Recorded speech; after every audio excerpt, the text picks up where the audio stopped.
Good day, everyone. This day I'm going to explain the K-map. So at the end of the lesson, you're going to explain the difference between the use of Boolean algebra and K-map in simplifying Boolean functions. You can also reduce logic functions using the K-map method, and you can design a logic circuit of the simplified logic functions. Okay, so the Carnot map was developed by Maurice Carnot, who is a telecommunications engineer, and he developed the Carnot map at Bell Labs in 1953. Carnot introduced a method for simplification of Boolean functions, and this method is known as Carnot map or the K-map method. This is a graphical method in which it consists of 2 to the power of n cells for n variables, meaning to say the n represents the number of your variables, your input variables. And the adjacent cells are differed only in a single bit position.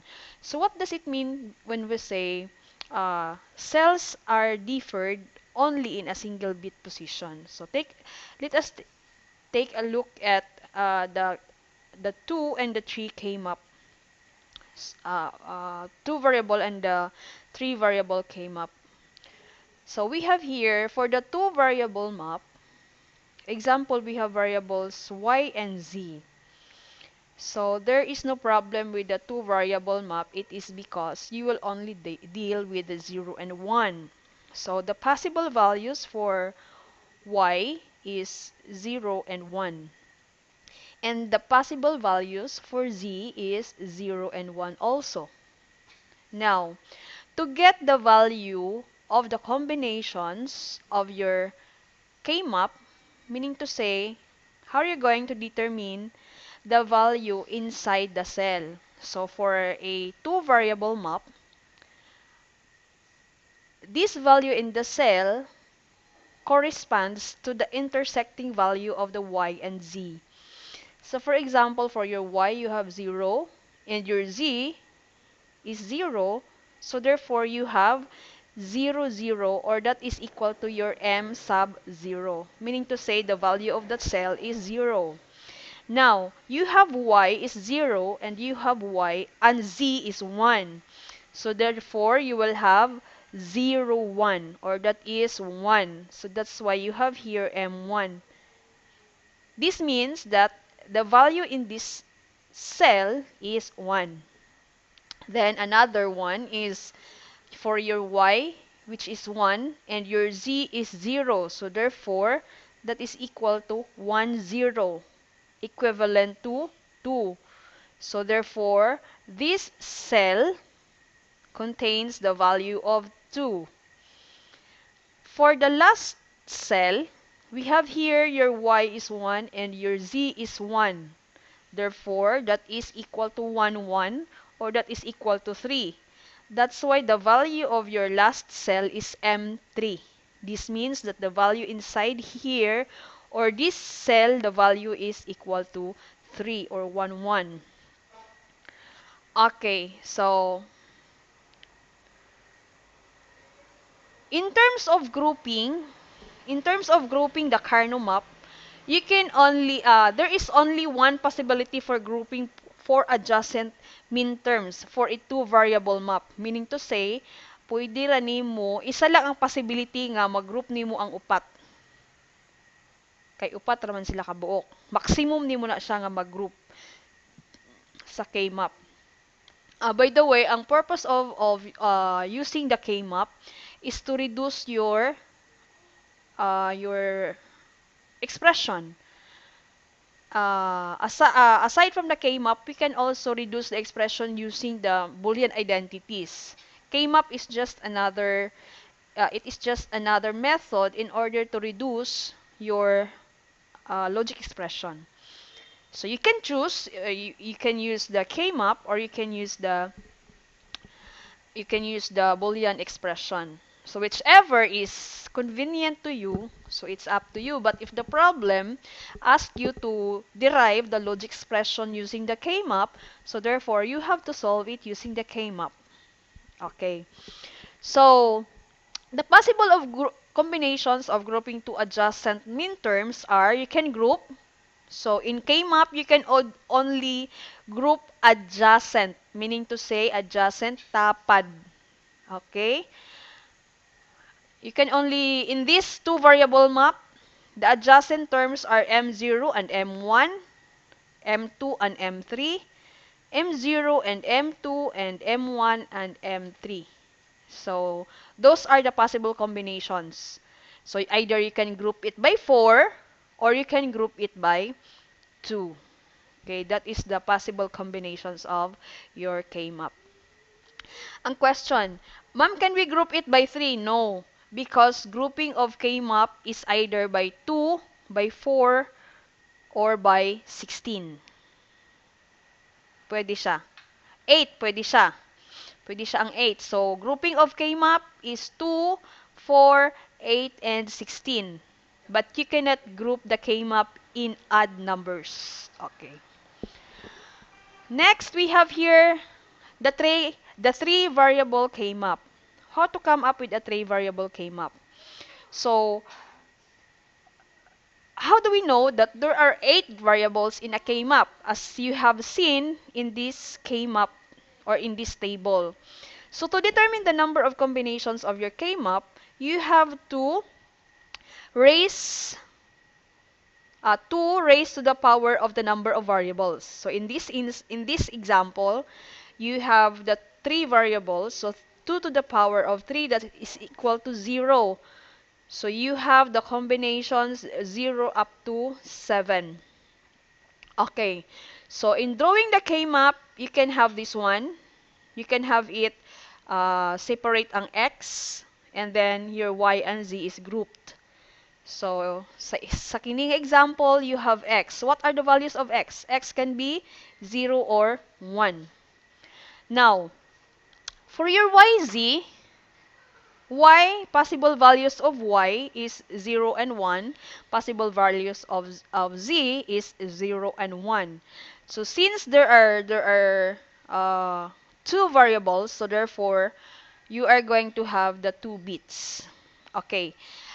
As you have seen in this table, the first combination of your YZ is 0, 0. And then it is followed by 0, 1. But it is not followed by 1, 0, di ba? So you have 0, 1, tapos nag-3 siya, and then nag-2. Why is it? So according to the rule in the K-map, you can only change the bit once. So therefore, in here, sa first example, you have 0, 0. The next one, ang nag-change lang nimo is 1. Di ba? Nag-0, 1 ka? Okay.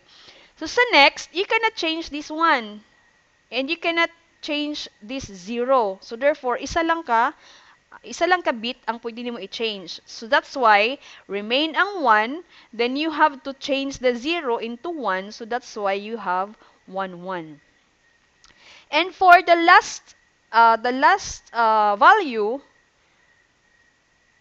remain ang 1, kini siyang the most significant bit, and then change the least significant bit into 0. So, dili siya sa 3 variable map, you cannot have this 0, 1, 2, 3, but you have 0, 1, 3, and 2. Because of, if you're going to have 0, 1, and 2, and 3, you will violate the rule of the 3 variable map. Now, you can only change the bit once. Okay. Now, so we have here the value. X is 0, Y is 0. The value of that cell is 0. Next, we have X is 0, Y and Z is 0, 1. So you have 0, 0, 1. That's why you have here M1 or 1. Then you have your X is 0, Y, Z is 1, 1. So you have 0, 1, 1, or that is 3.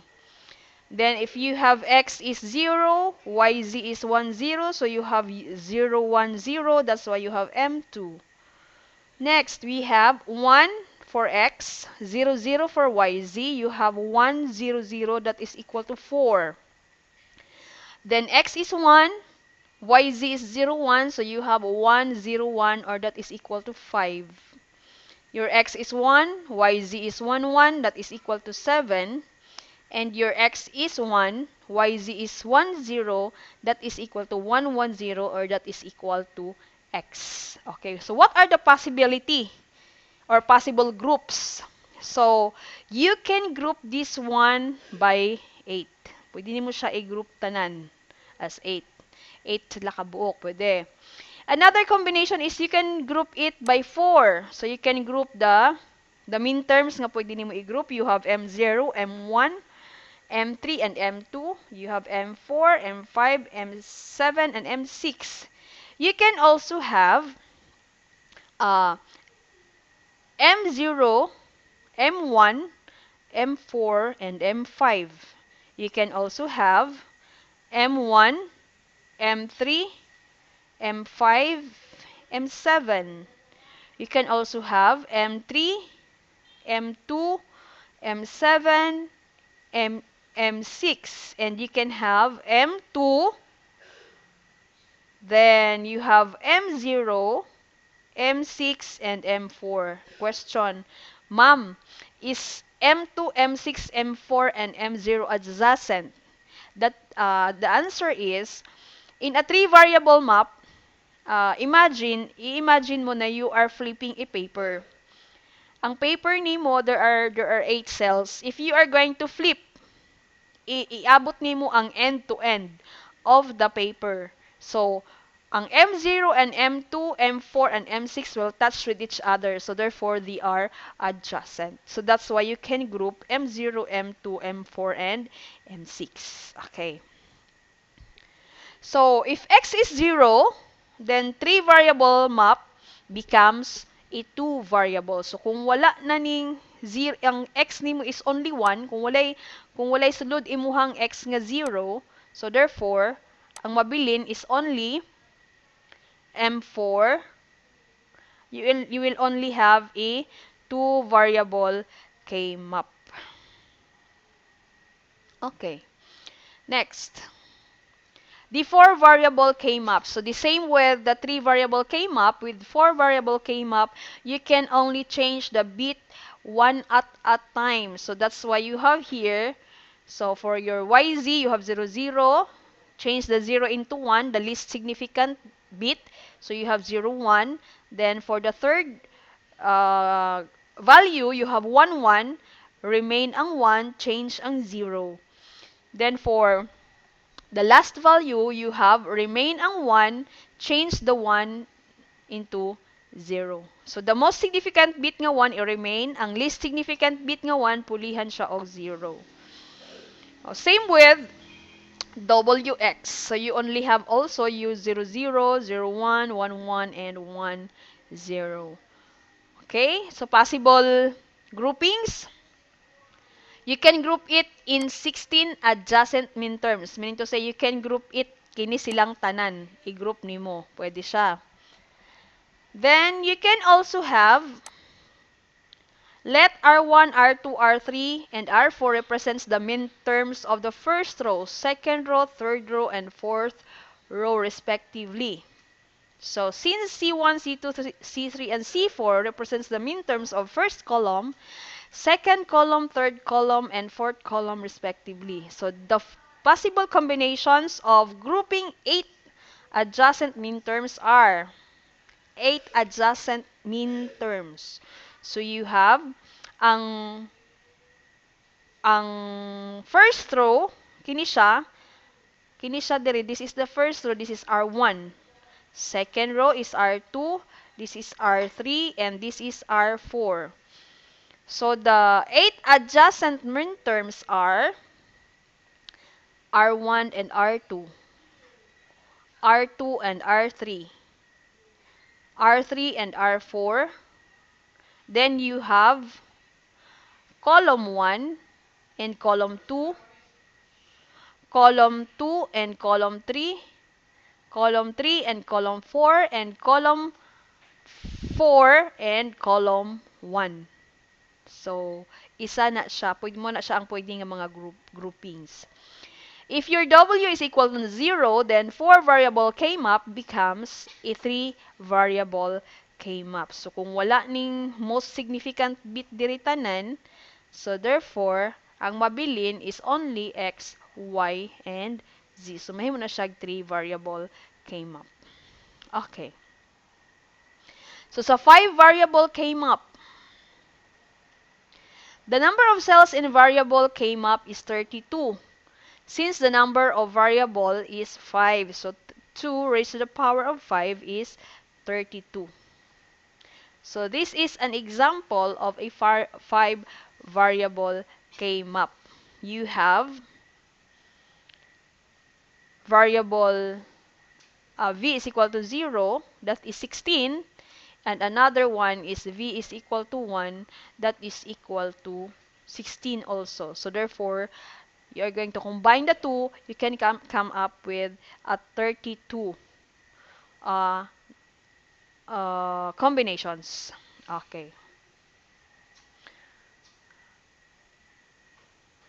So, that is for a 4 variable, the 2 to 5 variable K map.